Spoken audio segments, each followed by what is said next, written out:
Anand, in your new piece entitled Future Shock, you write about the fears surrounding the border. Quote, the underlying emotion behind the border panic is more interesting than the actual situation on the border.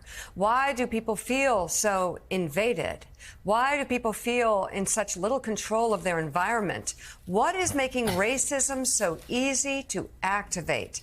The missing piece of the puzzle in our battle against today's authoritarian threat is a serious, concerted effort to help millions of people, not the hardcore fanatics of MAGA, but the next tranche of voters who are in play for fascism, who are fash-curious.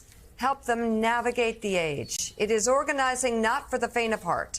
Yet this, to me, is the central undertaking for a pro-democracy movement in this country.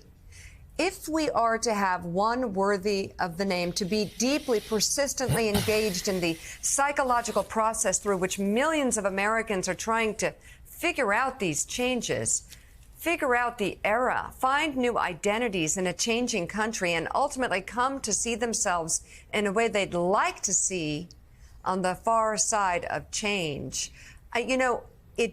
Fash curious, that is what I'm seeing in a lot of, that's a great term, because I think a lot of Trump supporters who don't know enough about what is going on because they're super busy just getting by, feel like it'd be good to have somebody in charge calling the shots, but maybe perhaps don't understand that the ultimate undermining of our democracy would hurt them.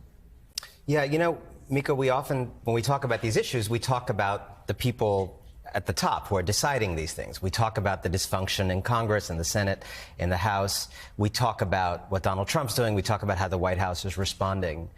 And I think my focus always, but certainly in this election year, is on what's going on in people that makes what's happening at the top possible, right? What happens at the top is only possible because of the state of people, right? Millions and millions, tens of millions of people want the American fascist offering that is being clearly presented to them, or are fash curious, as I wrote. And so the question is, what is going on with them? And I think, you see Democrats chasing this border compromise that doesn't work and chasing each little symptom and not addressing the root causes. And so I'm interested in the question of, why are people so fearful about the future? Why are people so anxious about their place? We're in a situation of profoundly changing demographics in this country, of enormous racial progress that we should be proud of enormous progress on gender that we should be proud of. But those very, very good things that you and I would celebrate will leave lots of people a little bit like this is a new world. That's totally normal. That's what happens. I have been a foreign correspondent. This happens in every place. I was reporting in India in the 2000s for the New York Times. Economic growth revved up. A lot of people are suddenly like, whoa, who am I? Whoa, everything's new. And I think that is the background condition, the context of the country in which this political crisis is happening.